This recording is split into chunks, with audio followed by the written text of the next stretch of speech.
Welcome, everyone, to the Country Club Leaders Podcast. I'm your host, Leo McMahon. Today, our guest is Bill Greenleaf, retired director of golf of Sunningdale Country Club in Scarsdale, New York. Welcome, Bill. Hi, Leo. And all the way from Hawaii, and I'm in Thailand, so we got an international time zone going on here. I think it's in the morning where I am, and in the afternoon where you are. Yeah. Anyway, Bill, I always wondered. Let's start off with this. You left. You were the director of golf at Sunningdale, and you left. You retired. Can you give us some background on that? Well, at a very young age, you did this. Yeah, I was 52. When I met my wife, this has to do with my wife, Leo. When I met her, her friends told me that she was the kind of person that was easy to get along with if you just kept your word. So I told her on our first date, I said, I won't promise you much, but I'll keep all my promises. And so we lived like that. And then when we had our first child late in the pregnancy, I was trying to make her laugh. You know, I think humor's so important in everything. So I just said, look, my birthday's this weekend. Why don't you have this baby 2 weeks early on my birthday, and I'll do whatever you want the rest of your life. Well, Russell came in on my birthday. Made all my decisions in life a lot easier. not more comfortable, but easier. And so then when she told me that she's a food activist, very much into consciousness and how your food affects your body. And she was hosting PTA meetings and teaching them about the chemicals sprayed on the school grounds. But we were in Scarsdale, New York. You know, it's so affluent and a lot of gardeners, and people were getting breast cancer clusters. And she was warning them, and nobody was listening. She came to me, she said, I'm just not enjoying it here. I don't resonate. I'm not a material girl. And so I knew I was going to have to quit my job. So I did. And wow. Sunningdale was great about it. It gave me a nice going away present. And we didn't know where to go. I was trying to figure out how I could replace a great job like that with 3 kids to put through college. And they always say that if you give up and let go, good things will happen. But giving up and letting go when you got 3 kids to put through college and you're a man who feels responsible for that, and you got a job you worked for your whole career, I can say it was, I could do it easily because I promised. But at the same time, nothing looked right. Nothing. I'd be a nervous wreck. So we went around to different places in the country to look at food store, places where you could get health food and supplements. And we went to, and none of that really resonated with me. I'd been outdoors my whole life. I was a golf pro. I couldn't see myself working in a building. And we came to Maui for a vacation, and I was telling somebody the story, and they said, well, why don't you buy the restaurant down there in Paia that you go to all the time? So I called my wife. She'd been hosting gatherings for up to 500 people in New York. She started Earth Save Hudson Valley, which is an offshoot of Earth Save International. So I said, you want to run this restaurant? And it'd be kind of like your potlucks. And she went for it. And I made a deal with the guy that he'd take it back in the first year if it wasn't working for us. And it wasn't. She liked to make specials, and the regulars wanted the stuff they were used to. Right. So it just got old quick. So I went back to being, in the meantime, we got a property and we built a farm so we could grow our own food. It's an urban farm, 2 acres. And this year we're going to take in about $30,000 in sales, plus we're eating. And we put the money back into paying people to help us. And just to let people know, this farm is in Hawaii. Maui. That's where that's where you purchased the farm. Yeah, it's beautiful. We're at 2,200 feet on Mauna Haleakala. And so we have a great view of the Central Valley that goes over to the West Maui Mountains. We can see North Shore, South Shore, Molokai, Lanai. It's amazing. And the air is so fresh. And the good thing about growing food in Hawaii is if you make a mistake on the mainland, you got to wait till next year to fix it. Over here, if you make a mistake, you just start over. the seasons run into each other. Lettuce is the only thing you can't grow in the summer because it bolts real fast. So I did that for about 5 or 6 years. And then our youngest son got real good at golf. He was a terrific baseball pitcher, but he didn't like the way the referees were calling the games. And I told him, well, golf, you call your own rules. So he said, well, when can we get some clubs? And he played in the PGA Junior Series. He was Player of the Year 2 years in a row. Really? We traveled around the country together, met a lot of wonderful people. And then he went off to college, and I came back to Maui, and I think I've helped about 15 kids get college scholarships with their golf game, boys and girls. The kids over here, maybe like in Thailand, they're extremely polite. They really care about the generations. Right. They really, I'm either uncle or coach, and it's a beautiful feeling. Right. The respect is incredible, and of course the attention goes right with it. So they're always listening. They're easy to coach, and they're talented. They're really talented. And where did you coach them at? What, a driving range, a golf course? Yeah. Central Maui has the dunes at Maui Lani, which was built to be part of a community, and it's got a fabulous all grass driving range.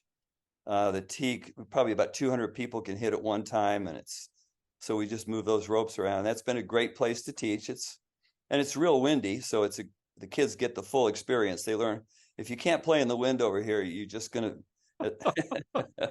as Michael Murphy said, you'll be a kite in the wind. You'll be just blowing around. Wow, that's a great story. Yeah. So where is your son now as far as golf goes? He's having his own kids now, and so we do a little bit of that. But he got back into baseball, and he's 31. He's playing with a bunch of 18-year-olds, and he's one of those. He's kind of like Phil Jackson. He was awkward looking, but extremely effective in everything he did. Right. Every sport. So he's in the business world now, and I think all the years I took him around, I always introduced him to people like you, people that had really strong values and goals, and were having high integrity in the way they treated everybody. And as a result, out in the business world, he has set his course for working with people that are honest and want to see everybody succeed. And it's a real nice model he's made for himself. So you purchased a restaurant. It wasn't your thing. You go into the farming business. That had to scare the hell out of you, no? Yeah, as golf pros, we're always learning. Right. The golf game's always got something new to show us. Right. And so I kind of took agriculture like that, and it's a lot like golf. You'll see one tour player helping another, even if they're competing for the same prize. And farmers are the same way. They're just so happy to help and work with you and give you ideas. So they say as you get older, you're supposed to learn new things, and it keeps you sharp. So that's the way I looked at it. I'm learning, I'm loving it.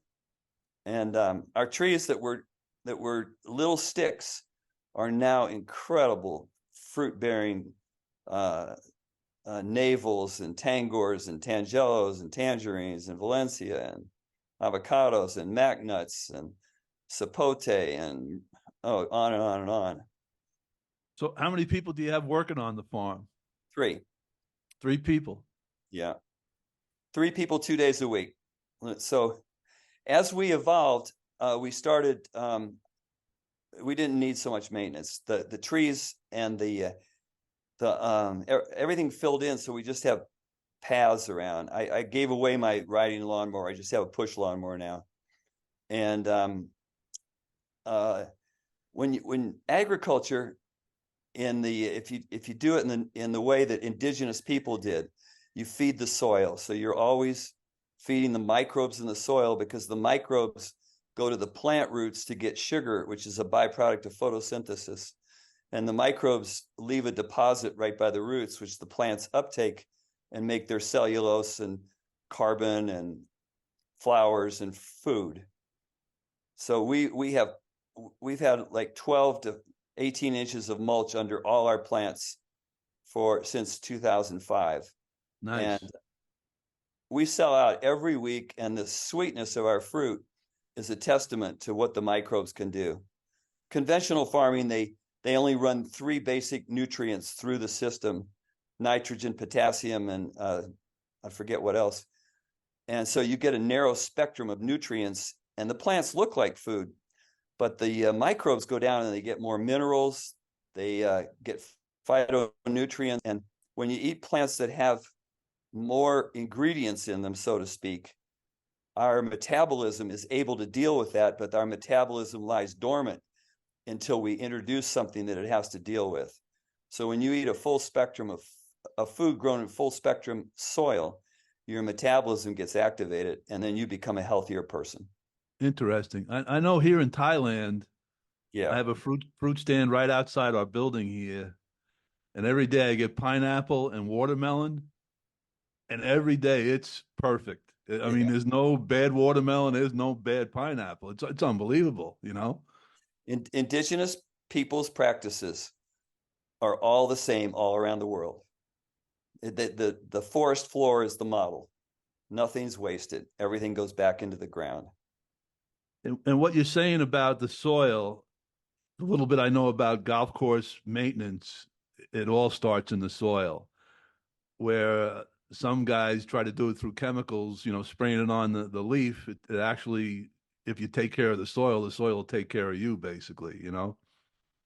Yeah, that's true. If we go back in time and you think about the golf courses before it was really at the end of World War II that chemistry started entering the uh, agrarian world.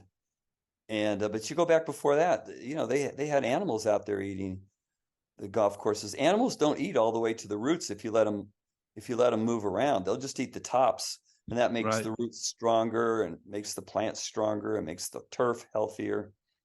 There's a farmer nowadays, he calls himself Polyface Farms, and he rotates cattle, birds, through paddocks. And it's the way the bison and the birds traveled across the plains on the United States when they built all that deep, rich topsoil over 50,000 years. So what's a normal day like for you? Do you get up at like 4 in the morning and go to bed at 10 o'clock at night, or what's the deal? Well, I'm getting to be 76, Leo. I like to take it easy a little bit. So what time do you get up every day, let's say? I get up about 7, no rush. I enjoy my sleep. I found out I had sleep apnea, and I got one of those CPAP machines. I have never slept so good in my life. Nice. Before that, I didn't know why I was tired, or didn't know why I was drinking so much coffee. At Sunningdale, people would bring me half a cup of coffee before we start a lesson just so I could be coherent. Of course, I was So do given you I so do given you actually go 14 out lessons. do you actually go out and do any physical farming, or you past that at this point? Pretty much past it. I'm still pruning trees is still my forte. Um, to prune a tree, it's a lot like golf. You have to visualize a shot before you hit it. And it doesn't mean you're necessarily going to hit that shot, but it gives you feedback. And then you can start learning from that. Well, with trees, you have to imagine a branch being gone before you cut it. So it's a really fun exercise. And then you cut it and take a look. And then, an hour later, you've been working on that tree. You have to actually pull yourself away. My rule is if I cut one branch that's wrong, then I stop on that tree and I take a little walk and get a breath, because then I'm going too fast. Right. So what's your favorite fruit that you produce on your farm? Jeez. Well, we're seasonal. Stuff moves through here, but we have 2 things going right now that people will almost fight for. One of them's called cherimoya. Do you have that in Thailand? We might, but I don't know. It's I'm kind of a a lumpy looking. pineapple and watermelon guy. I should have brought one up, but it's a lumpy looking fruit. And when you cut it open, it's got the flesh of a watermelon. It's white. It's much zestier and sweeter than a watermelon, and not as big. Cherimoya, Jeremiah. Cherimoya. And there's I'm other going to check it moyas. out. There's Edamoya and Adamoya. We just have cherimoya. And then there's Jabota Kaba, Jaboticaba. Jabota Kaba. It's like a little purple grape, and it grows on the on the branches and the trunk of the tree. It doesn't hang down. It actually wraps itself around it. And each one is just an explosion of flavor. Our Wow. oldest son is Oprah Winfrey's farmer. She's got a place here on Really? Maui. Yeah. That's right. Yeah. And it's her favorite fruit, Jabotacaba. You can freeze them too and use them like ice cubes, like if you're having a soda or something. Jabotakawa. Kaba. Kaba. Yeah. You'll have them over there. I'm sure you will. Yeah, I'm writing them down. I'm going to see. So Wayne Dyer used to live in Hawaii too. Did he live close by? I didn't get to meet him before he passed. Some of my Right. friends worked with him. I don't know where he lived. Right. But it's a small island. Right. So how many times a week do you play golf now? I played Saturday. We had some of the Chivas Irons guys over, maybe once a week or once every 10 days. I don't know. I have a lot to do around the house. Oh, also along the way, I became president of the Farmers Union over here, helped them. And then I started some farm apprentice mentoring programs that are similar to the PGA's program because they were trying to teach kids how to grow food in college with books, and it doesn't really work. Right. No, so we now have 3 different farm apprentice mentoring programs. They're getting funded, and we're graduating kids. And then we have an online food hub. You can go to Maui Hub, find Greenleaf Farm, see what we're selling each week. So we have an online food hub, and they're able to trap the metrics. So we're now seeing how much more food we're producing and selling through this food hub. Previous to this, you could just ask farmers what they were growing, but nobody was keeping track. And now the food hub keeps track because they're getting money for it. So they know the pounds and the dollars, which helps the grants because we can show we're growing. The grants are working. So my goal is for tourism to become a companion, or for agriculture to become a tourism companion industry here in Hawaii. So we're not just dependent on tourists. Tourists are great, but the money goes offshore, goes to hotels, which are all owned by major conglomerates. And so the money, and they don't pay the workers enough. And really, who wants their son and daughter to grow up? You don't think of it as a big career, being an outside service person at a hotel. Right. And these Hawaiian people are smart. Right. And so I think agriculture is a career where we're getting all kinds of value added products where people are taking ingredients from over here and making some really nice food with them. And then the Pacific Rim sees the Maui brand similar to Tuscany, Provence, Napa. It's one of those one-word names that it emotes good feelings. Do you have any farm animals? We got 2 ducks, and I can't keep track of the chickens because the roosters fly in from the gulch and have a wild time in our coop. It's down by my neighbor's house, so I don't worry about it much. So do you have any regrets about leaving the golf business at 53 years old? Well, I'm still in it. I was reading Butch Harmon's remarks in Golf Digest today. He said if golf was made illegal, he wouldn't know what to do with his life. Right. And I started when I was 2. I saw sunlight sparkling on a golf ball, and all I wanted to do was wash golf balls when I was a little kid so I could see that sunlight on there. Right. And taught myself golf. So let's start out with that. Yeah, let's start out with that. You were 2 years old. So how'd you even find the golf ball at 2 years old?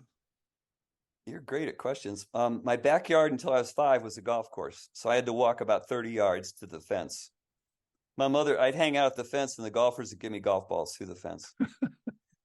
My mother said I had a lot of balls for a little kid. And where was that? Where was your home at 2 years old? St. Louis, and that was on Normandy Golf Course, which is one of the oldest public courses in America. And Watson and Nicholas are just in the process of rebuilding it. Fabulous golf course. One great hole after another. We played our high school matches there. And I grew up in St. Louis. And I can remember the old canteen ball washers? Are you old enough to remember those? No. It looked like a canteen. You aren't that old, yeah. No. You have a handle, and you drop the ball on the top, and there'd be like 12 spots. Then you turn it. So if you only put one ball in and you were 2 years old, you couldn't understand why the ball wouldn't come back out at the top. I can remember being frustrated by that when I was little. So when did you start hitting golf balls? I got serious when I was about 10 or 11. I was we moved when I was 5, so my life became about bike riding and other sports. And then I had to give a speech when I was in 5th grade, and I was unprepared as always. So I went in the basement and I saw my dad's golf clubs, and I took a driver and a couple of golf balls and a tee down to the schoolyard, prepared to give a speech on it. And so my friends said, well, show us how it works. So I teed one up, and we had a big schoolyard. And the first one I grounded, but the second one I clocked, and it went over we were down at the basketball courts, and beyond them was a football field and a baseball field and a playground. And I broke a window in the 3rd story of the school. And I just saw my golf ball go over every other sport that I ever played. And I said, oh, this is fine. Wow. That was it. After that, it was day and night. I was just telling people, I was giving a bunker lesson the other day. I was telling this guy, look, I learned how to play bunker shots out of frozen sand in January in St. Louis. When you can hit a bunker, when you can break through frozen sand, you are hitting the sand hard enough to move the ball. Right, right. So you learn how to play. You picked up a club when you're 10, and where did you go from there? Did you play junior golf? Yeah, I read Hogan's book right away. First thing I learned is the ball gets compressed when you beat down on it. And in those days, they didn't have watering systems. They had the old hoses they'd put out with the sprinklers. And St. Louis gets hot and nasty. So the ground cracks. It gets like concrete. So it was really, what a great experience to be able to beat on that ground as a kid. So I learned the grip. From Hogan's book, I really learned the grip. I completely focused on Ravelli's drawings, and I'm glad I did it. Later, when my friends told me I was lucky, I'd just say, yeah, I'm lucky, all right. And but let's see. The thing I did is I had a Bob Cochran was somebody I could watch hit balls. He was a runner-up in the British Am, and he won the Missouri State Am like 10 or 12, or I don't know how many times. And Dick Pierce, who later worked over at Canoe Brook over in New Jersey, he ran the range. So I could watch those two swings, and neither one of them's heads moved, and the club rotated right around their body. But I also imitated all the funny looking swings, the ones where they jump back and you tip forward and you do all that weird stuff. Right. And I found I could hit the ball both ways. But and I think that I always encourage people when I'm coaching, if they hit a bad shot, I say to them, hit it again. And they look at me like I'm crazy. I say, no, really, hit that low topped slice again. Right. And I say, look, if you don't do it, I'm going to do it. And finally, I cajole them enough to get up and try it. And they always, 99 times out of 100, hit the best shot of the day. And I just stare at them for a while, like I'm waiting for it to sink in that they realize how much they're getting in their own way by trying to do it right. So by trying to hit a bad shot, they end up hitting a good shot. Perfect. Wow. Perfect. It's amazing. Try it sometime. Try it when you're coaching somebody. Sometimes I have to get up and duplicate the bad shot. I'm sure you can hit any shot you want, right? You can top it to the right, top it up, yeah. And so that's a big part of my coaching. Is I'm a proponent of being playful. We learn almost everything that really matters physically before we have language, and then. So the physical side of the brain doesn't have language. I don't know if you know that. It's moot. The logic, the mathematical, the analytic side is where our language comes from. So in our culture, as we go along through school and life, we rely on our words to communicate to the world. We also rely on those words to communicate to ourselves. We start writing a script for how to behave. And it's a trap. And we fall into it, and we don't know how to get out of it. Well, golf's a great way to get out of it. If you go at golf playfully and you start to learn how free association creates really good ideas and sensory experiences, before long, you're starting to live in that dual world again, part sensory, part intellectual, which is much better than just being all sensory or all intellectual. It's more balanced. And that's been very well received. People like being playful. I have to tease them a little bit and I joke with them. I always tell the other golf pros, if your students aren't laughing, they aren't learning. So a big part of coaching is being humorous. And everything's funny anyway, right? It's interesting. I'm teaching these two boxers now, and they're both relatively new golfers. Well, they're former boxers. Oh yeah. They're both built kind of like Ben Hogan, Real, yeah. And yeah, and the one guy, I said, look, just do this with your left hand. I'll see you in a couple of weeks, and I see this guy every day, The other guy, just do this. I'll see it. No, give me some more. Well, it's got to be something else. And he went and found he's paying another instructor to teach him now, and he's tied up like a pretzel, And Yeah. Leo, what should I do? I said, man, you're on your own now. You got an instructor, But I feel bad for the guy because I can see him going through the checklist, of all the stuff he's got to do now. Right. It's But addiction. anyway. It's an addiction. It's a form of addiction. And Right. everybody thinks it's going to make them better, but it doesn't. Right. And they're both great athletes. If they just trusted their natural ability, they do a hell of a lot better, I agree. Anyway. Completely.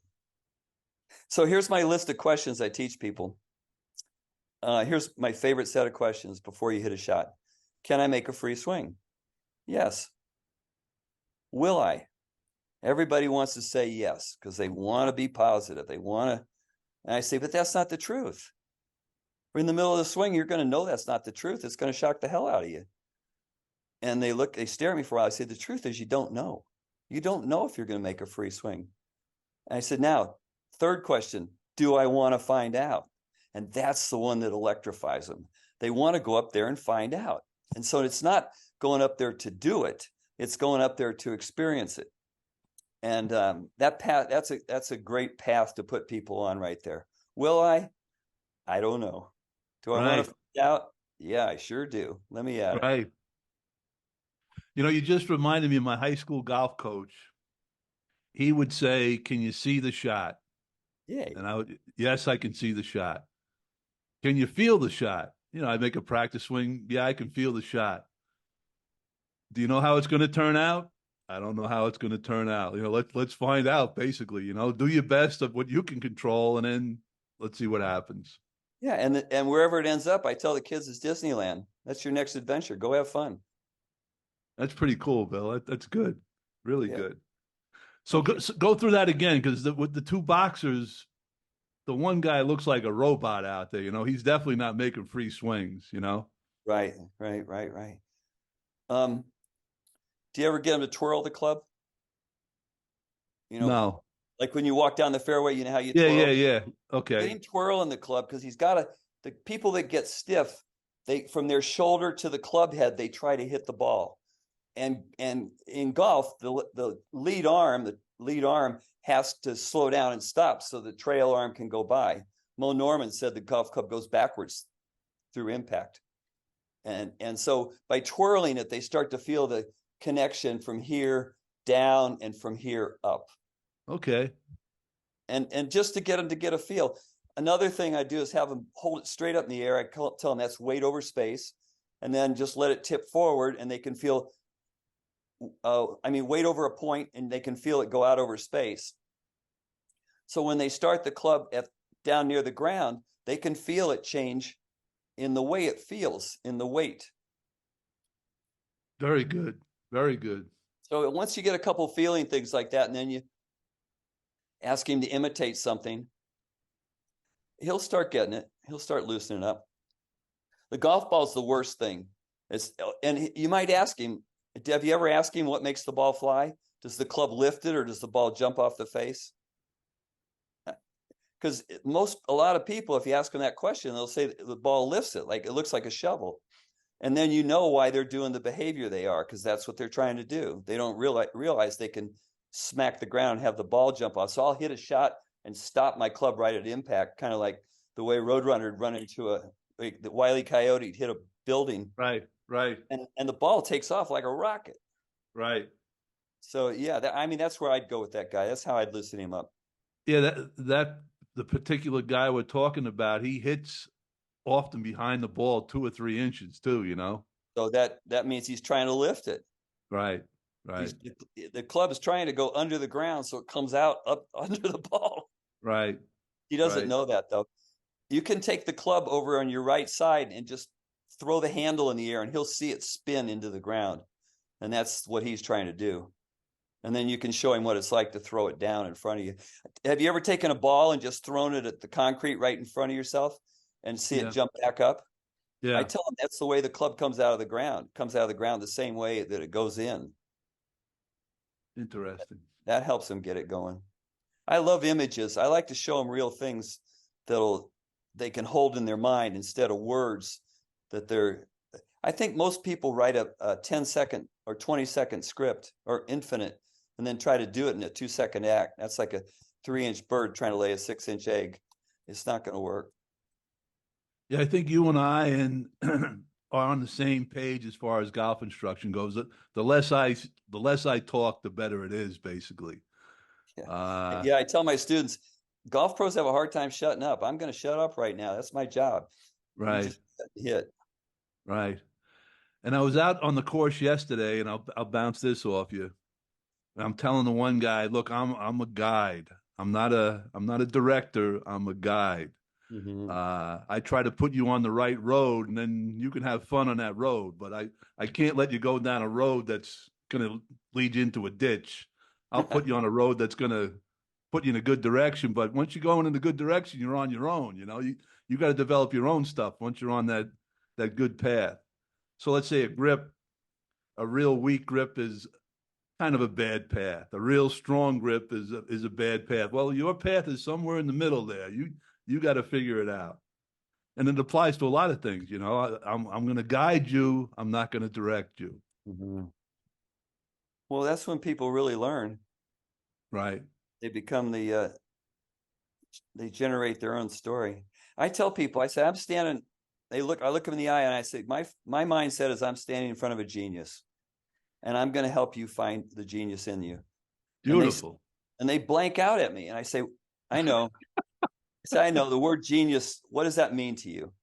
And they say, well, that means like Einstein. They can't even describe it, right? And they don't want to have it ascribed to them. I don't know why, but I say, no, genius means to generate. When you're in the presence of generating your own experience, you're in the presence of your genius. And then I tie that into self-trust and self-coaching. You know, it's hard to be self-coaching. You're inspiring trust in them by telling them you're going to get them on a path, and then they can do their own work to keep it going. And of course, you're there to help them get back on the path. So you're putting them in position to start to appreciate their own genius. When they hit a great shot, how do they watch it? Usually they don't watch it at all. They see it through the lens of reminding themselves what they told themselves to do. I always ask people, I say, when you're in Vegas and you pull the slots and you get 3 cherries, do you try to remember how hard you pulled the handle? It's just not like that. That's how golfers do it, right? After every Right. they try to remember 27 things. Right. When I was playing competitively and I'd be at dinner with people, they'd always want to ask me about golf swing. And so it was a waste of energy for me because they were just going to go all over the place with it. So I'd say, okay, I'll do whatever you want, but first you tell me about your golf swing. And then I'd look at my watch, and this might be the chairman of AT&T, somebody really smart, you know, and they can't finish a sentence. Start it, stop, start it, stop. And I'd be looking at my watch, and I'd say to him at the end, I'd say, is that how it works for you? It takes you 15 seconds to get something out. You hit a golf ball in 2 seconds.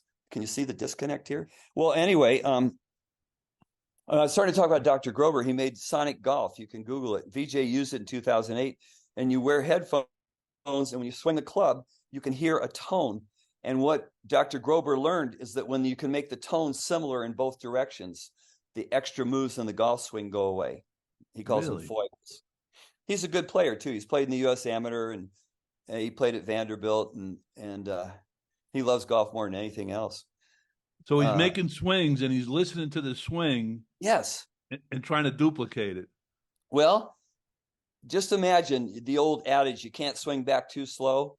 So if you go back slow and you come down fast, you'll hear a big difference in the sounds. And Right.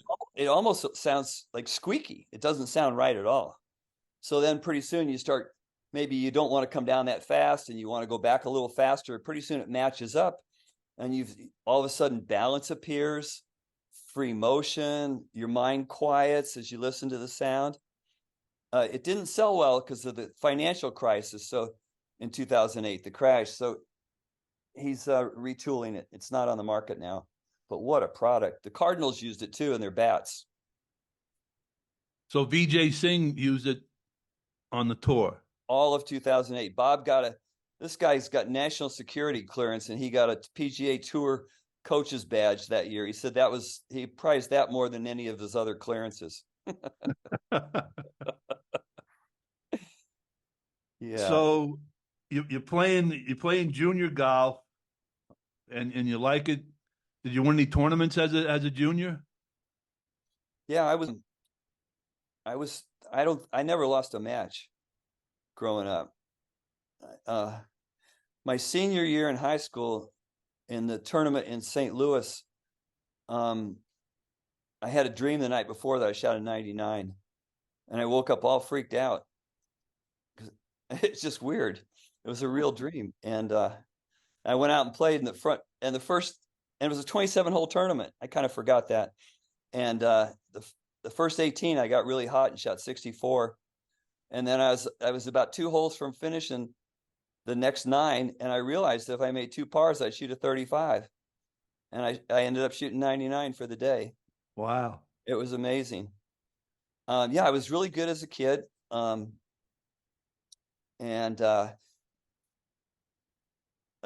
only other player I really respected was 3 years older than me in St. Louis, and he went to Arizona State.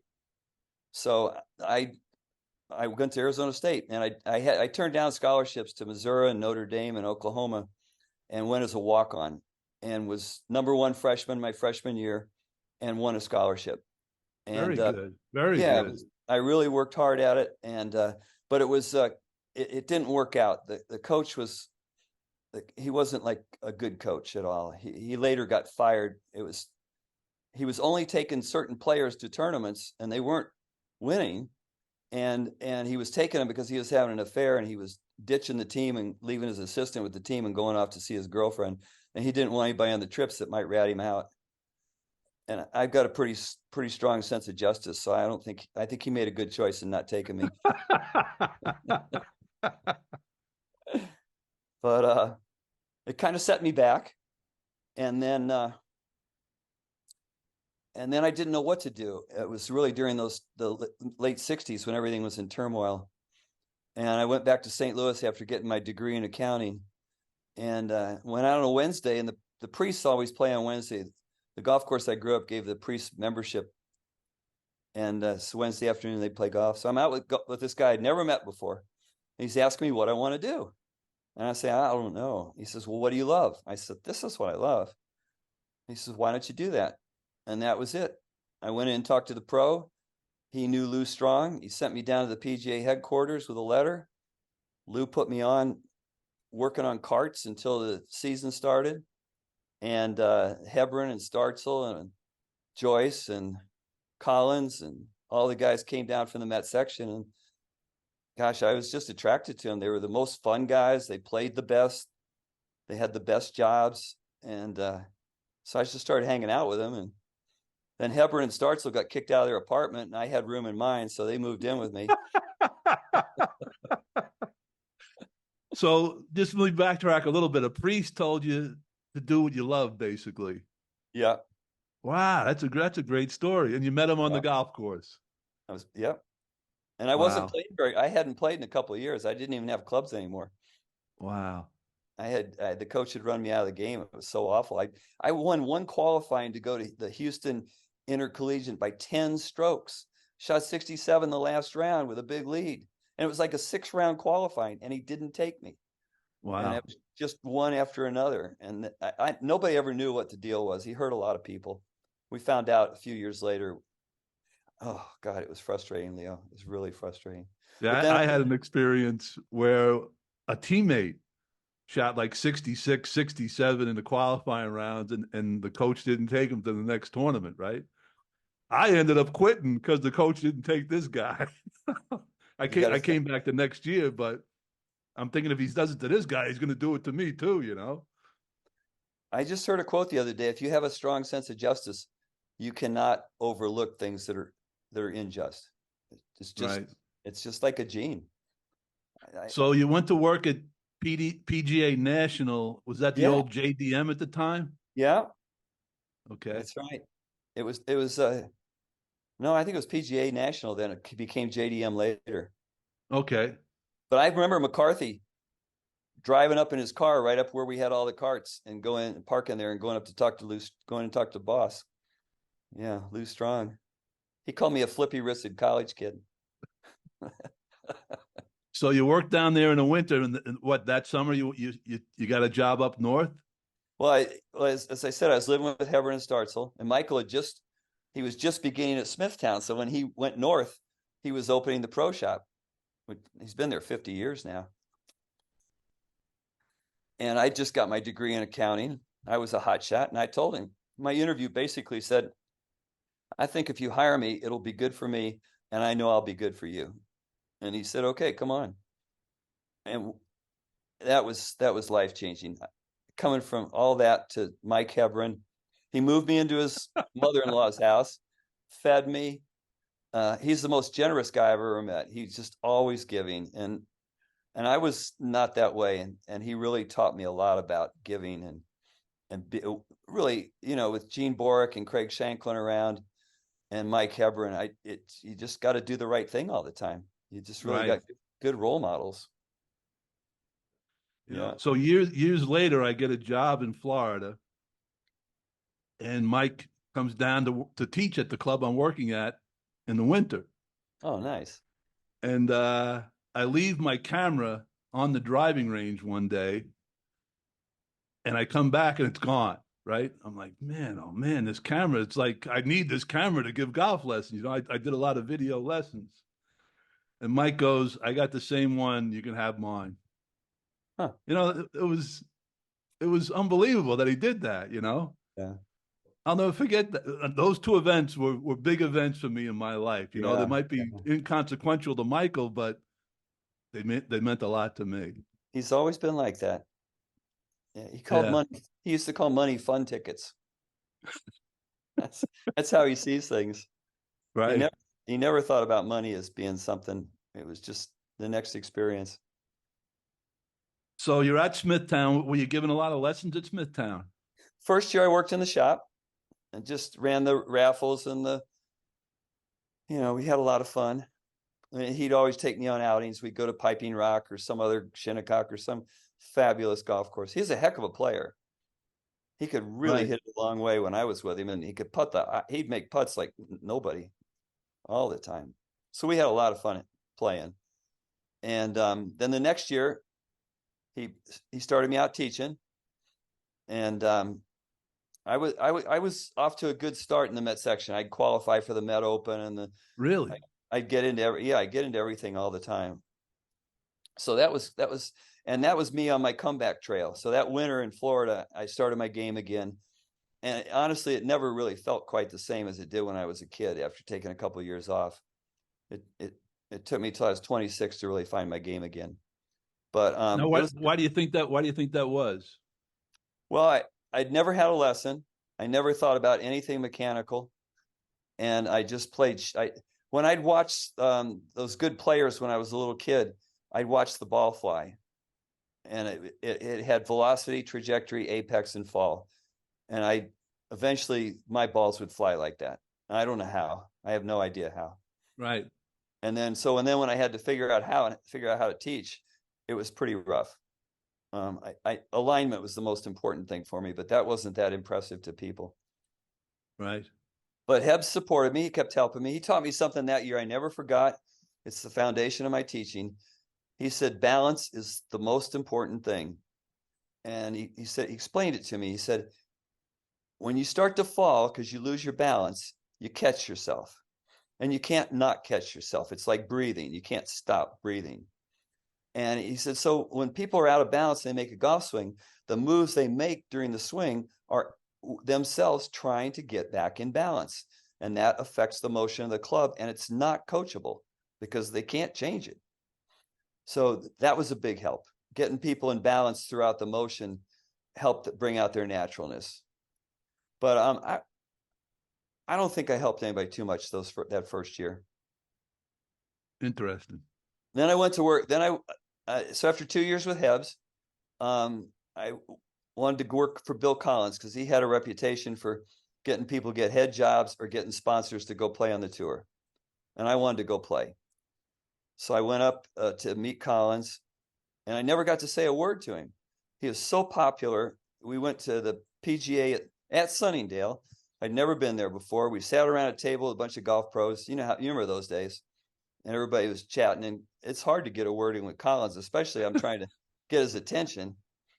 But this guy is sitting next to me. This old guy sitting next to me was pretty interesting. And we started talking about a million things. And at the end of the night, he looked at the end of the night, he says to me, "Why are you here?" And I said, "I was supposed to be having an interview with Mr. Collins, but I'm not getting a word in." He said, "Oh," and he looked over at Bill. He said, "Bill, if you're looking to hire somebody, you can hire this kid. He's a good guy." And it turned out I was talking to Spencer Murphy, who was Bill's mentor. So it opened the door for me. Just like another magical experience where the stars lined up perfectly. And just from, having my integrity and being a good person. And then I had 2 years with Collins. Now, what club was that? Brayburn. Okay. Westchester. Followed Larry Loretti and Rick Rarick came in. Now, Rarick's a good story. He and I were freshmen together at ASU. And at the end of the freshman year, I never see Rarick again until the first day I go to work for Collins, like 5-6 years. I said, "Where did you go?" He said, "Do you remember that English assignment where the teacher asked us to write down what college was going to mean to us the rest of our life?" I said, "Yeah, I do." He said, "Well, I went in and thanked him after that and left school and became a golf pro." Now, I heard a story about Rick Rarick. He hired a ranger that looked exactly like him. And he would have the ranger drive around the course, and he told him, "Don't get too close to the members, just wave at them."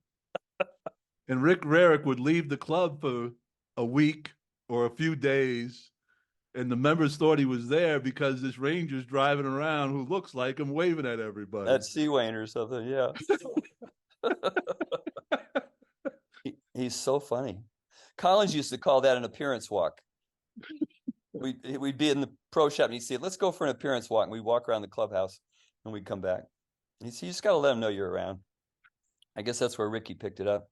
So here's a Ricky story. He's interviewing at Metropolis, and Harry Cooper's just leaving, legendary Harry Cooper. And they say to him, "Rick, our pro gets $35 for a lesson. We see you get $75. What do you think about that?" And Rick says, "Well, I think your pro's being underpaid." And then at the end of the interview, they said, "Well, we like you. We'd like to see how you teach. Would you come give the committee a lesson?" And he said, "Will that be at 75 or at 35?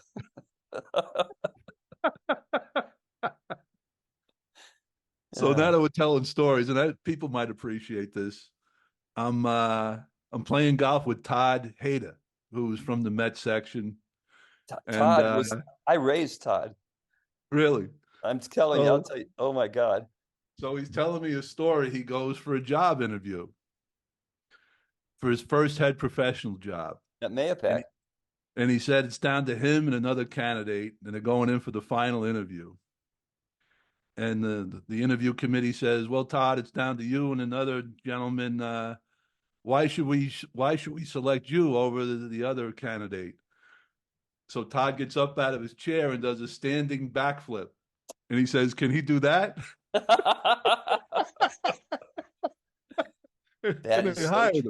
That's a true story. That was where I was the head pro up there, and I used to have to call him every morning to get him to come to work. I told him, "I'm going to leave after this year. This could be your job." And so I get his mother a lot of times, like at 5:45 in the morning. I'd say, "Mrs. Hayda, I'm sorry, could you go see if Todd's left yet?" And she'd come back to the phone, and sometimes she'd say he had, and sometimes she'd say, one morning she says, "Oh, Billy, it's a little embarrassing, but he's got a girl in there." Leo, Oh boy. I keep a notebook. This is valuable. I kept a notebook for 5 years. DeBellis and I did it. And we were separate, right? We're different jobs, but we go together in the winter and talk about stuff. But I would write down every idea, kind of like you do with your posts, where you write down your thoughts about how to manage your life and how to achieve things and how to structure things. And this was just anything that crossed my mind that I thought was valuable. And I did that for 5 years, and it really helped me keep track of my thoughts. But Todd would come in. I'd take the book out of my pocket, just a little spiral notebook, and I'd take it out of my pocket, put it on my desk so it wouldn't get all sweaty when I got to play golf. And then I'd be looking later at my notes, and there'd be a note in there. "Todd is the best assistant I've ever had. I should give him a raise." Then I'd turn the page and say, "Yes, I think that's a good idea." And I'd turn the page and say, "Yes, I'm going to do that right now." He was a funny guy. Funny Yeah. guy for sure. Hollywood, that was his nickname. So you're working for Bill Collins at Brayburn. Now where do you go? Where do you go next? I went out and played the tour for 3 years. Really? I didn't know that. Yeah. Yeah. I left Brayburn. The guys got me some money, and I burned through that pretty quick, playing mini tours, not doing any good at all, and getting worse, trying hard, and it was a real struggle. And I was about ready to give up, and I heard about this. I'd never had a golf lesson yet, ever. I'm 26, and I hear about this guy, Joe Nichols. So I go see Joe, and he had a completely unusual philosophy. It's since become, he's like a respected genius now from far away. He's gone, but it took me like 2 or 3 weeks before I could even really make good contact. But I stuck with it. And then like in the 4th week, I was in Phoenix, and I went to play a course, Desert Forest, that we'd played a lot in college. The 8th hole, I could never get across the barranca in 2. I'd always have to lay up on a par 5, like 590. And this day I flew my second shot on the back of the green, no problem. And Joe gave me about 40 or 50 yards, and that really helped me. Wow. So How did he do that? How did he give you 40, 50 yards? What was the key? Well, he just basically got the club in front of me. It was before Butch and before that conversation, but we played with the club in front of us with what Joe showed me. So if you held the club waist high and the shaft horizontal to the ground, you could make it go back and forth. So it never fell behind my right hand as I came down. It always traveled above it and beyond it. It's kind of simplistic, but that's basically what it was. So I go out, after working with Joe, we started in like October. I'm living in a Motel 6, paying $6 and some and tax every night with my German Shepherd and my wife. And a few months go by, and I'm getting pretty good. So I go over to LA and try for a Monday qualifier, and I get in. And so I get to Riviera, and the first round, I'm an alternate. So I'm playing in the group in front of Nicholas. And you'll love this story. Have you ever read Golf in the Kingdom? Yes. Do you remember when Chivas Irons addresses the crowd at the tournament? No, remind me. Well, he just started talking philosophy to the crowd at the tournament. It was Okay. kind of going out of character.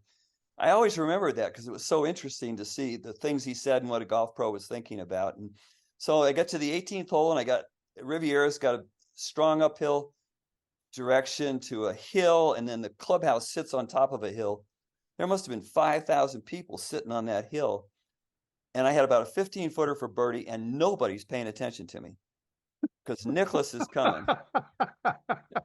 It sounds like a million bees buzzing around. So I decide to do the Chivas Irons. I start waving at the crowd and going, "Excuse me, hello, excuse me, can I have your attention?" And it gets quiet. So then I say to him, "This putt, the reason I want your attention is this putt's real important to me. And I think if all of you are pulling for me, I got a better chance." So they stayed quiet. I finished my routine. I hit the damn putt, and it looks like it's going too far, but then it slows down. It catches the hill, and it does a couple rotations and stops on the top edge of the hole. And it feels like the whole hill full of people pushed it in after it paused there for a heartbeat or two. Unreal. Unreal. So a lot of people, people follow me down to the range. They're talking to me. I made a million friends. And this one guy, Van Gogh, stays till dark. And he says, I want to talk to you about my son caddying for you this summer. He's 18 years old. He's a good athlete. I like your personality. I think that it would be a good experience for him to see what it's like on the tour. He later became a professional baseball pitcher. So I said, well, that sounds good, but I've got to make some dough. So I can't give you a yes until I make some dough. And I remember his answer. It was so simple. He said, money? I have lots of money. How much do you need? I said, well, 40 grand would get me through till Christmas. He said, come to my house tonight. Wow. And I was broke. I didn't look like, I never did make enough money to stay out there, but that got me going. Then he sponsored me the next year. So I played those 2 years straight out. I got in a lot of tournaments. I wasn't good at making cuts and making checks. The last tournament I played in was the Bob Hope. They had a second tour event, and we used to call it the Little Hope. And I finished second in the Little Hope. I birdied the last hole, and Gary Grove came in and birdied the last two to beat me. And then I decided it was time to go back to the golf business. I didn't like traveling. I didn't like hotels. I didn't like restaurants. I didn't like the way I was playing. I liked the people. I made a lot of friends out there. It was wonderful. What a great story with telling everybody to be quiet that's a great story. I would carry jelly beans with me and give them to people on the first tee and tell them if they met me out on the fairway, I'd give them some more. I'd always go talk to the patrons rather than the players. You know how players get. Right. So, that's pretty cool. You could do that too. You made it fun, basically. It was, yeah. The next year, people would call me, are you coming back to San Antonio? Are you coming to the IVB in Philadelphia or whatever? And I'd say, I don't know. And they say, well, we're going to send you a ticket. You can stay at our house. So it really made things work a lot better for me. Nice. I never planned it that way. So you leave the tour. Now where do you go? I go to Briar Hall, which is now Trump National. And the Smith brothers own it with a guy named Ben Herman. They're the owners of the place. I go down to New York City for an interview. And this one Smith brother was just annoying as could be. Every time I'd start to answer it, he'd interrupt me and say, well, don't you mean? I did that like 10 times. So finally he asked me a question. I said, before I start answering it, why don't you just tell me what I mean first? So you can imagine that ends the interview. And so now I'm driving back up to Westchester with this guy who's Ben Herman, who's a partner, who's got me the interview, and I'm apologizing to him.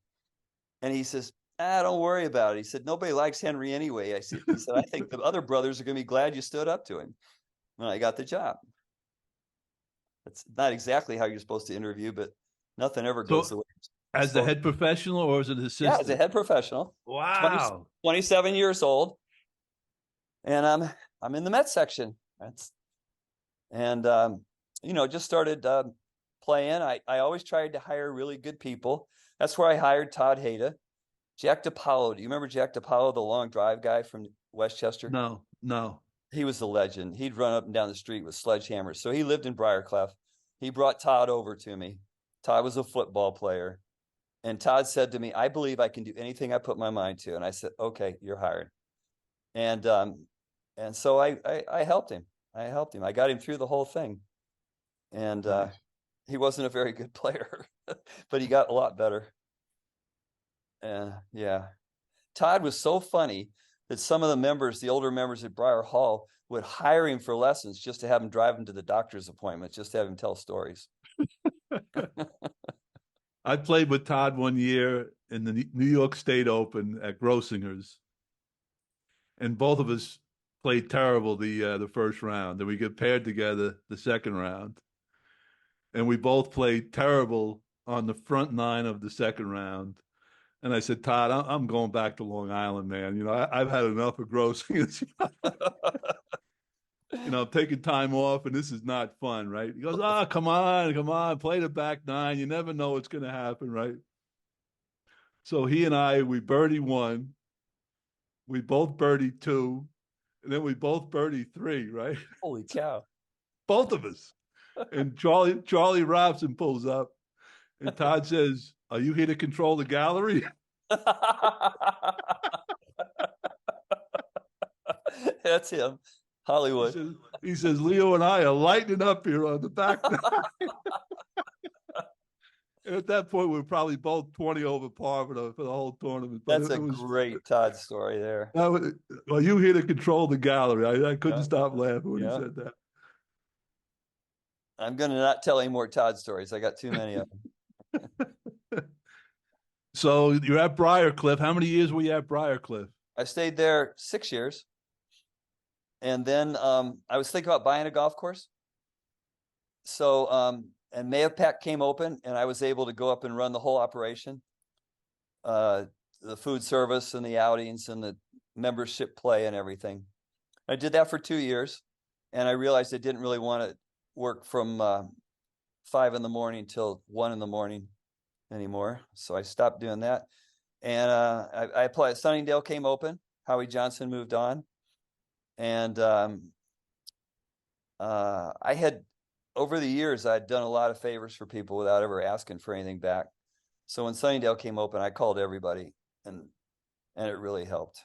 It really, Right. by the time I had one experience that really helped, I was playing the Met Open at Plainfield, and I don't know about you, but the people from the years when what do they call that? When nobody had any money back in the 30s, the Depression.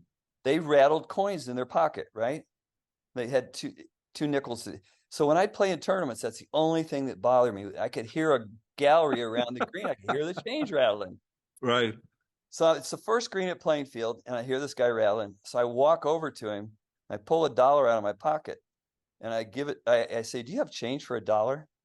And he pulls out a bunch of coins. And he says, "Yep," and he gives me the change. And I start walking back to my ball, and he starts rattling again. So I turn around, and I go back, and I pull another $1 out, and I say, "You got change for another $1?" And he counts it up, and he says, "Not only 80 cents." I said, "I'll take it," and I took it and gave him the $1. Well, I was new to that. I didn't know everybody, but Dr. Silver, do you remember Dr. Silver, the rules official? Yes, yep. He was standing next to this guy. So he spread the word about how much of a gentleman I was. Instead of embarrassing the guy or saying something, I went over and engaged him in a fun way. And Jim Stoddard was the head guy at Sunningdale, and Jim was on the MGA committee, and I donated my checks always back to the Caddy Scholarship. So I had the hardest guy to reach, telling good stories about me. And that Very good. Very good. And then I stayed at Sunningdale for 18 years. I never would have left there. Elmer Voigt had been there for 55 years, and it's a really wonderful club with very strong family values, and you get to see the kids grow up, and you see the grandparents, and it was a great 18 years of my life. It was. Yeah, that's the thing that I miss. When you're at a club for a long time, you do get to see the kids grow up. It's pretty cool, you know? Like kids you taught when they were 10 years old are now on the board of a club, you know? Yeah, or playing at Northwestern on their team or something. Right. Yeah. I still keep in touch with a lot of kids that I work with over the years. It's cool to keep in touch with them, you know? Yeah. Well, I'm sure they appreciate the mentoring along the way, so they want to give that love back. So what's your favorite junior golfer story, that a junior golfer that you helped out? So a couple of them, but Jonathan Morikawa was starting a senior year at Punahou, and he'd never played a match. And he was on Oahu, and Mary B. Porter, she was a tour player, and she's now runs Hawaii State Junior Golf. It is a tight operation. So many kids have gone on to scholarships. And so she sends kids over to me once in a while. They're having trouble. This kid, everybody was telling him, "You're a choker. You're good in practice, but you choke." And he was good. So I told him, I said, "Jonathan, I don't want you to hit a green for a month. I want you to miss every green, left, right, long, short. I don't care. Aim somewhere else. And we're going to work on your short game. And I want you to desensitize yourself when you see the ball in the air and it's not going toward the green. And it's going to take a whole month for that to go away. And if you do hit one offline, it goes on the green. That's fine. Don't worry about it. But I don't want you aiming at the green. And it worked. He ended up playing the #2 man that year on a state high school winning champion, and he made the Hogan Cup and played for Hawaii, a 4-man team in a tournament in Oregon that Tiger had won. So, and he just, no words, just helped him find himself. So Right. I had another girl, she, you know the story. I got a good practice swing, but I can't swing like that when the ball's there. Right. So I said to her, okay, make a practice swing and go to the ball. And if you feel like hitting it, hit it. And if you don't, go back and make another practice swing. And don't rush yourself. Well, we can feel things along the way. So 45 minutes later, laughing, crying, laughing, joking. She still hasn't hit a ball, but she's really in the process. Right. And finally, she just goes over and whacks it. Same swing as she does in her practice swing. And it changed. It never came back. She always, after that, she never had that issue again. And it was nothing special. You know, I just helped her find herself by helping her stay patient instead of letting that anxiety build up in her. I kind of held her hand and kept her laughing. I guess those are my two favorite coaching stories. So here's one for you. I'm working with this kid at the time, Jesse Fitzgerald. He's a golf pro now, and I think he was like 13 years old. And we go out and play, and I beat him by 2 shots or 3 shots, you know, and he played good. So I said, Jesse, someday, you know, in a couple of years, you're going to be beating me, you know. We go out and play the next day, he beats me. Time flies. So much for that projection, you know. Well, I like that you put yourself out there, because by saying something like that, then you get a reflection of what you said based on what happens, and that's where all the fun is. Right, right. You see the reality versus the reflection. Yeah, he had a lot of fun beating me the next day, that's for sure.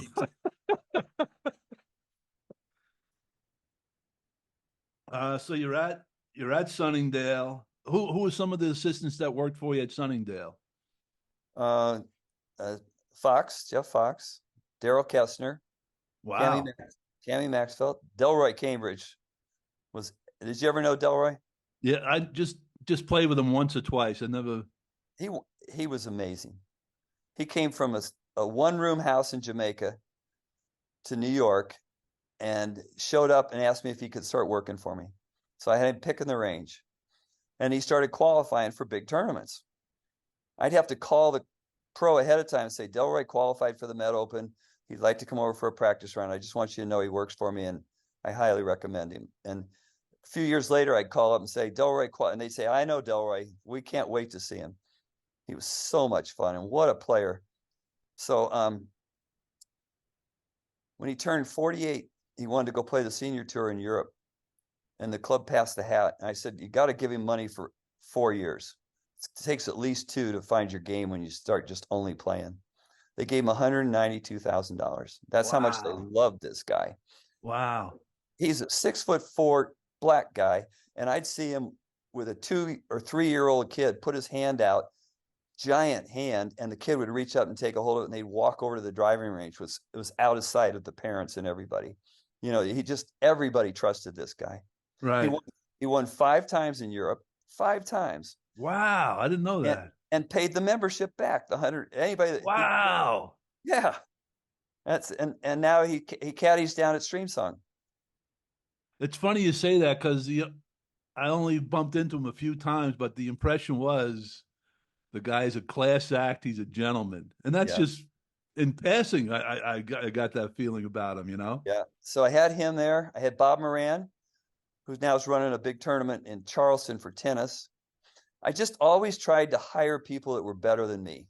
That was always my goal. I told him that at the interview. I'm going to always hire people that I think can do things I can't. I'm never going to be a jealous pro trying to have people that aren't as good as me so I look better. Right, right.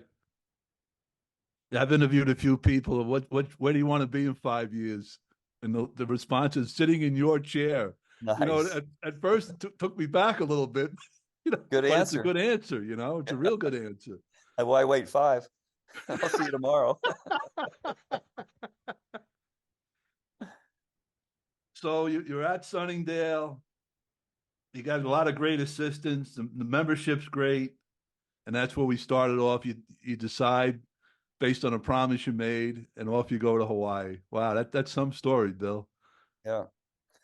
Yeah, and they always say that your life's going to turn out great if you can let go of what you're holding on to. It might be holding you back. Right. And it turned out that way for me. I don't know about everybody. It's not like I was negligent along the way. I've always paid attention to what I'm doing. So you found yourself basically in Hawaii. I laugh so much more. I'm so much happier. People over here laugh all the time, and they say I'm sorry all the time. I was like, that's weird. Why are you saying you're sorry? And then one day, after being here about a year, I was out pruning a tree, and I stood up in the wrong place and just smashed my head into a limb. I even got blood coming out through my hat. It was so hard. And first thing that came out of my mouth to that tree was, "I'm sorry." And then I said to myself, "I'm different now. I've changed." Right. That was, sometimes you get a realization of who you are that's different. And I got a lot softer. I got a lot more empathetic and compassionate and able to listen better and support people better, let go of my own desires. That's kind of what's happened to me over here. Aloha Right. is a real aloha is a real thing. You probably have it in Thailand too. Now, tell us about Aloha. Well, aloha it's a giving feeling. You just can't give enough. You can't give too much. It's just impossible to give too much. And so every time I had college roommates, I knew about aloha. We had Hawaiians in our fraternity. Once you get one Hawaiian, you're going to get them at all. So Arizona State had like 10 Hawaiians in our SIGEP fraternity.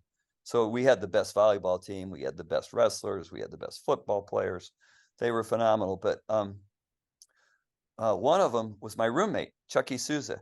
And he would do one nice thing for me after another. And I couldn't think of what to do for him. Can you imagine that? I couldn't think Right. of anything. And I finally woke up one day and looked in the mirror and said, "You are shallow. You are not thinking about him enough." And that stayed with me the rest of my life. And over here, it's been really different. As I said, I got involved with the farmers union. I ended up leading meetings with 200 and 300 people every month for we had like 50 or 60 straight months where we didn't have less than 200 people.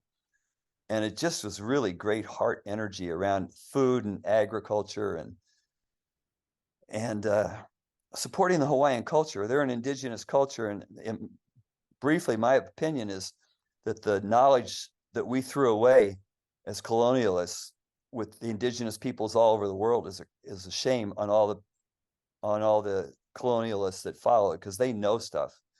And when you get to know the Hawaiians and you see their family, how your family's organized, and how the respect and the love and the fun, they laugh all the time.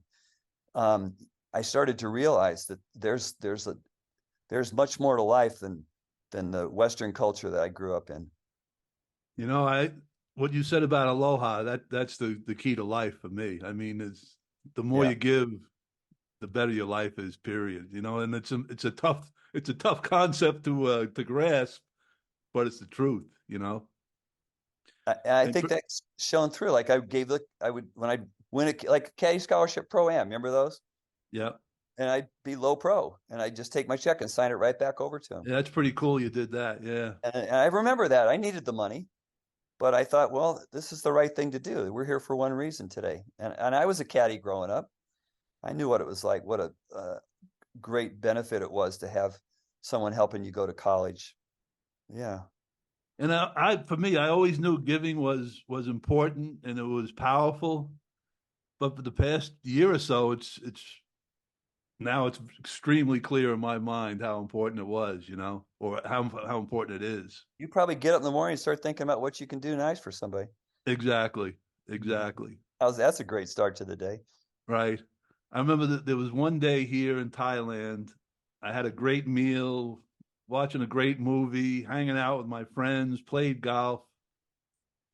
and I'm walking along the beach, and there's an old woman there, weather beaten face. You could tell she had a hard life, and her shawl falls off her body. She had like one of these silk shawls on, and she didn't realize it and keeps walking. Huh. So I say, hey, yeah, you dropped she's not even turning around. Maybe she couldn't hear. I don't know. So I picked the shawl up, and I run and catch up to her, and I hand her the shawl, and she looks up at me with this her eyes just like you talking to Mother Teresa, basically, and she goes, Kap kun krap. That means, well, Kap kun ka, she says, and that's thank you in Thai, but she said it real slowly because I Uh-huh. think she understood she was talking to a dumb Westerner.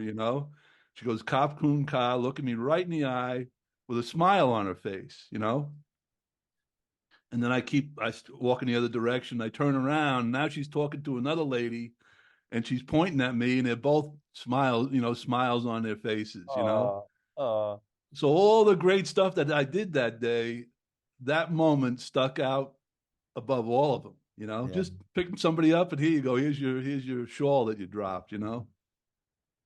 Well, I think that was endemic in the Met section. I think we got great training from all the amazing golf professionals. People don't even realize the culture of golf is so deep and so old, and there's not many places that revere or actually hold dearly the culture of golf like in the Met section. We were teacher, player, businessman. We See, weren't. I think what stands out with me right now is you didn't get caught up in the rat race as much as others did. I I was so told. caught up in the rat race, I ignored people sometimes. Well, I'd probably piss you off. I always say even if you win the rat race, you're still a rat. Right, exactly, exactly, No, I wanted out of that rat exactly. race. So I'm at a loss for words at this point. You're a good. You still keep in touch with Michael Hebron. I know that. Yeah, I know his birthday. I always get a hold of him then. I keep in touch with DeBellis. I keep in touch with Delroy. I don't talk to Daryl, but I keep in touch with a lot of people. Yeah, they're So last winter, I go out to dinner with Michael Hebron and two other friends of mine. Both of them are in their 40s, both very successful. And Mike is in his mid 80s now. yeah. And he's telling us that he just had his contract renewed for another 10 years at Smithtown Landing or something like that, right? And he goes like this, he goes, yes. And I see my two friends later on that week, and they said, boy, the guy's, he's got a zest for life like a 20-year-old. I said, well, that's why he is what he is. The guy loves going at it every day. He just got listed in Golf Digest as a legend Right, right. with Phil. Yeah, Leo, I would stay up with him night after night looking at golf swings and we go over one swing 15 times. And Right. it'd be 2 in the morning, 3 in the morning. He wasn't even getting tired yet. I call him the Dick Clark of American golf. Yeah, when I worked for him, I'd ask him at least one question every day, and I think I was being a pain in the ass, but he always answered the questions. He Gave me loved it. Did gave you me know some good Walter answers. Baker? I met Walter, I think, once or twice. We worked together for Hebs. How about Bob McLeod? Was Bob McLeod around when you were there? No. Okay, yeah, he was a starter when I was there. Henry was around when I was there. Did you ever meet Henry, the cart guy? The Henry big guy? Henry Kilroy. No, Henry Kilroy was one of the juniors when I was there. Okay, that Yeah. was the other thing about Smithtown Landing. A lot of these kids had swings like Ian Woosman, the real circular Yeah. rotary type swings, and Uh-huh. it was amazing to watch actually. Well, Bill, that's about all. I wanted to ask you about your father was in the military. Can you tell us a little bit about that? Oh, my dad, when the war broke out, he got his draft notice. He didn't open it, and he just went down and joined the Marines that day. And he was a sergeant in the Marines. and he was on the aircraft carrier Bellewood in the South Pacific. And he was a Marine. He was a boxer in the Marine Corps. And he took up golf when I was about 4 or 5 because I was really interested. I loved the game and stuff. And he played. He broke 70 sometimes. Wow. He developed into quite a player. He was a Marine. There was nothing that was ever going to stop him. And he was a very honest man. He taught me a man's only as good as his word, and he lived like that. He was a banker. He was a handshake banker in St. Louis. I worked Now, in the bank. what do you mean? What do you mean a handshake banker? What does that mean? Well, handshake bankers, they don't go into your records so much as they go into your character. And like at his funeral, a black family came to his funeral that we'd never met before. Wow. The woman was dressed in red wool suit with a red tam. Beautiful, stunning woman. And the guy was like giant man with a brown suit with gold thread in it, with shoes that had gold thread in it. They were dressed. And so I went over to say hi to him. They brought a notebook, and they had pictures in it, a picture album. And it was pictures of my dad. And they wanted to start a church, and they didn't have the balance sheet for it. So he bought the church with the bank's money and then rented it to him until they could afford to buy it. Wow. And then every picture after that was when they opened different churches. I think they had 3 or 4 churches by the time he had passed away. It's just that's a handshake banker. They really try to help. So your father was living aloha, and he wasn't even in Hawaii. Yeah. And he was a tiger. He was just a real aggressive guy, and a great role model. A lot of fun. So, Bill, if any young golf professionals want to reach out to you for some mentoring, what's your email address again? Well, just use my last name, Greenleaf. Okay. .Maui at yahoo.com. So it's greenleaf.maui. That's it. At yahoo.com. Yeah, I have another one under B Greenleaf, but the Greenleaf's easier. Okay. Yeah. I'm doing a lot of writing, Leo. I'll send you some. I'm explaining how learning works when you're processing things with your feel, sensorily, and usually language gets in the way of that. So how do you do it without language? And what I found is when my students hit a shot, afterwards, I teach them questions. Where did my club gain speed? Where was the bottom of my swing? What was my balance like when I was swinging? And each question causes the swing to refire again in their brain. If they tested it with the functional fMRIs, and every time what I know is every time the brain refires an experience, your neural network goes off, and that neural network is unique to each person, just like our immune system is unique in our experiences. So the more times the neural network fires, the more robust it becomes. It's like a muscle, but it's different than a muscle, but it's electrical chemical signaling. So every time it refires, it's more able to process faster and more information the next time. And also there's side roads, let's call them side roads, that are not part of the neural network. That might be where you make weird swings, where you come out of it or lose your balance or whatever. Those fall away as far as being connected to your neural network. So when people make a swing and then talk about it afterwards, they're storing it in their language side of their brain, which is not their feel side. And they have to have an interpreter to experience it.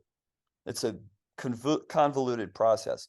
But if they just ask the questions, I say to them, okay, so when you ask yourself, where did my club gain speed? Could you feel it? They go, no, not really. And I say, well, let's do it again. And after 5 or 10 times, they'll say to me, yeah, I'm starting to feel it. And it's my opinion that you can't change anything until you can feel what you're doing. And I think far too many people are trying to make some kind of something different and better without even being able to feel what they do naturally. So I get them to feel what they're doing naturally. And like Butch Harmon says about his dad always looked for what people did well in a swing and then built on that. So I look for what they do the best thing they do, and I tell them about it. And I say, now we're going to build your entire swing around something that's already natural for you. We aren't going to start from a place where you have to learn everything. We're going to start Right, from a right. That's you just reminded me of the one boxer that I'm teaching. His whoever he's working with is starting him all over again, and he's a good athlete. Build around what he's already doing right is what you're saying. when I hear a pro say you're going to have to get worse to get better, I tell the student, run from that person. Right, That right, you don't have to get worse. right. Yeah. Well, So Bill, this was great, and maybe we'll do this again in another several months, and we'll check in on you. maybe I'll have my book written by then. All right, yeah, All right. okay. Great chatting with you, Leo. Yeah, this was great. I enjoyed it. I can tell you got a great smile. Thanks for putting me in this program. All right, enjoy the rest of your day, and I'll be in touch with you on Facebook. Have a All good right. day. You just keep on keeping on, dude. You're a leader. All right, Bill, have a good night. Bye, Leo. Bye bye.